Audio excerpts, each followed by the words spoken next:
Batu empedu sesuai namanya adalah adanya batu di dalam kantong empedu, jumlahnya bisa satu atau bisa multiple. Batu empedu itu sebenarnya bisa bikin nggak bergejala. 80% pasien dengan batu empedu sebenarnya tidak ada bergejala. Tapi dalam 1 tahun, 1-2% dari 80% tersebut akan mengalami gejala. Nah, gejala yang paling sering adalah rasa nyeri yang hebat di kanan atas, di perut kanan atas, dan biasanya bisa menjalar sampai ke punggung. Tapi ada juga pasien-pasien yang hanya mengeluh seperti sakit mah, yaitu nyeri di ulu hati dan kadang disertai mual dan muntah. Kalau batu empedu itu ada 2 jenis, yaitu batu kolesterol dan batu pigmen.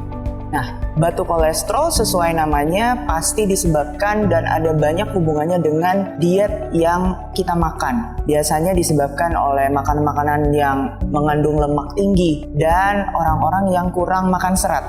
Sedangkan kalau batu pigmen biasanya disebabkan oleh misalnya kita banyak mengkonsumsi karbohidrat, misalnya nasi atau mie.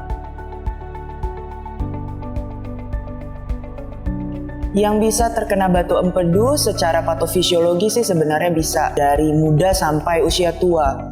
Tetapi puncaknya adalah usia 40 tahun.